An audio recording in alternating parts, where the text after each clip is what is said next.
Lorenzo, after ripping off 12 straight wins, has it been hard to not play a game in the last 3 weeks, not to get back out there and kind of right that wrong? Yeah, definitely. We're antsy to get back on the field. We're excited. We know who our opponent is, so we're able to kind of just focus our preparation on Miami. And, yeah, just loading up, getting ready to go. Let's go to Andrew Gillis.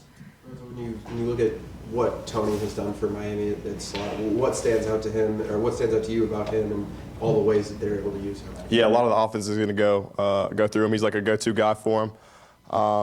Yeah, he's quick, he's fast, he has a good skill set. And I'm excited for that matchup for me being in the slot and then me as our secondary as a whole in the defense to, yeah, go do our thing. Does he compare to anybody that you have played this year, or is he kind of a different beast?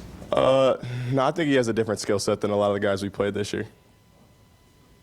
Go to Andy Anders.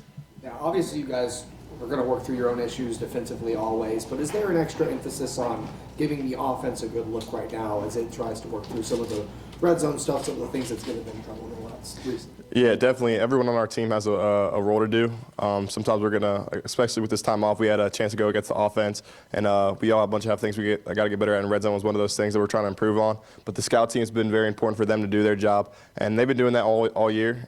Credit to those guys, but something we still got to improve on, and we're working to every day. Go to the deep back, Dan Hope.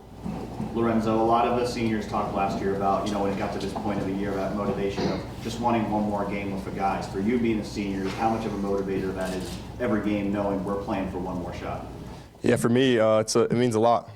Last couple opportunities to play, and really we only have one game guaranteed. So that's how we're looking at it. Approach just these last couple of practices. These could be the last ones if we don't approach it right. So attacking that every single day, and just gearing up for that game, and then putting on that scarlet and gray just means a lot. So. Over here to the right, Adam King. A lot has been made of that meeting after the Michigan loss last year and how it changed everything. Did you guys do anything as players or maybe with the coaches to kind of address what happened against Indiana, or was it more of we know what happened and we're ready to move on? Now, you always have to analyze it, and we had a lot of time off to do that. With all that time, there's a emphasis that the mistake showed up in that game, and it hurt us, and we lost. So when you lose, everything's evaluated even at a higher level. So having that time off, we reflected. We saw things we had to get better at as units, as a team. And, yeah, right now we're in the process of making those corrections, and I'm trying to put it on the field. Over here, second row, Stefan Kreisnik. Going into the Michigan game, you were asked about, what you want your class's, legacy to kind of be. You mentioned want to be Michigan. You guys did that. How much what would it mean to be part, of the senior class that gives Ohio State its first back-to-back titles, and how much is that a goal, throughout this postseason? Yeah, that's definitely a goal. But we were humbled. We saw we lost the game. So, like, our emphasis right now is just focusing on being Miami. We only have one game guaranteed, but we know what's ahead of us. But, yeah, our focus is kind of just singular on Miami right now. Front row here, Tim May. Yeah, Lorenzo, what is it like, though, in this generation now, this new era of college football where one goal you don't get, but, boy, you still have a shot at the big one? You know what I mean? Yeah. It's just 2 straight years now. Big Ten championship is elusive, but y'all still have a shot at it. Has that taken a little bit of getting used to, of the second chance? I mean, yeah, to a certain extent, but here at Ohio State, you don't want to lose any games. Right. So, yeah, losing a game is tough, but we still have the opportunity. We had to really take a step back because that loss kind of hurt, and we had to feel all that pain, but then it's like everything we want still in front of us.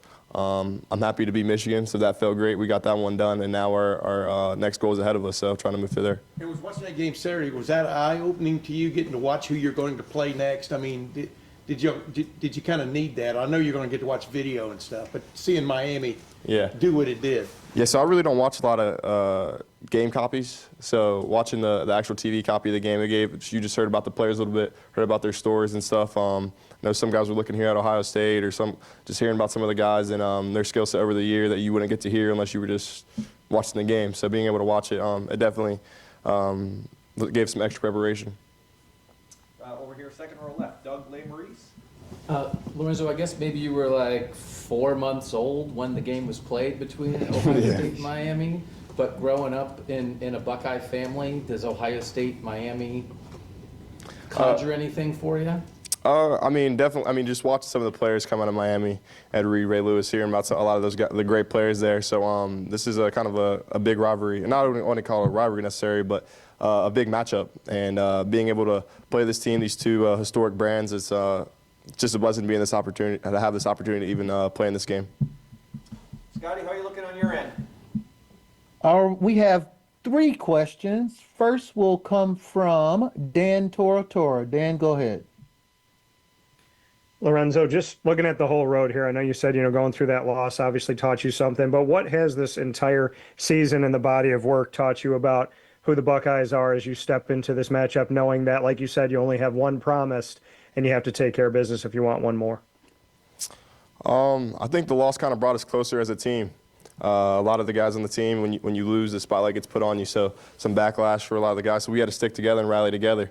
When you don't lose any games, you really don't. The adversity is not as much. So when you have that, you have to pull together as a team. So having really, I think that loss, we needed it. You didn't want it, but we needed it to bring us closer, and I think that's going to launch us into this playoff run and this next game.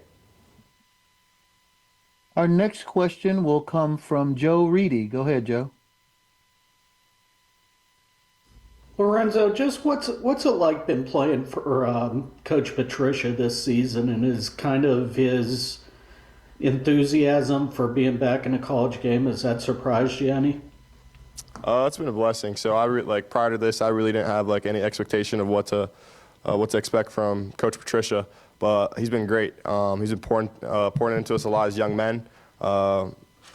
And yeah, for me, it's been a blessing to have him as a coach, just for my skill set, allow me to play nickel, allow me to play safety, how he's using us as players in our skill set, not necessarily just spots in his defense. So it's been great playing for him. Our next question will come from Bill Landis. Go ahead, Bill. Lorenzo, with Malachi Toney and everything that Miami asked him to do, I think they threw a pass. He obviously catches passes. They get him in the backfield. How do you prepare for a guy who's that versatile without, I guess, overcomplicating it and maybe confusing yourself a little bit to the point where maybe you don't play as fast as you want to? Football in itself, I think our coaches are going to put us in a good position so the game will slow down for us. And that's one thing about having this time off. We have extra preparation. We get to see some of those plays on film. There are going to be some unscouted plays, but with that, we're going to know our rules really well and how we want to line up and how we want to attack their offense and what their attack is going to be against us as well. Jerry, that's it from Zoom land. Okay, we'll go over here. A couple more here, Lorenzo. Steve Hellwagen. Lorenzo, how you doing? Going against Carson Beck, he's at the end of his 3rd year as a starting quarterback. 2 years at Georgia, he won a bunch of games, threw for a bunch of yards. What do you see out of him on tape, and what makes it different when you're going against a guy with 40 games of experience? What makes him different, I guess, better? He's a tall guy, so he's going to be able to stand in the pocket and make those throws. You'll see he's going to try not to make bad decisions. He's going to try to get the ball out of his hands fast. Seeing downfield, being able to make the checks and protections, you wouldn't really see that from a younger quarterback. So his experience shows up on film. But on our end, we just have to do our job, try to make him feel uncomfortable, and make him make those bad decisions. Lorenzo, thank you very much. I appreciate it.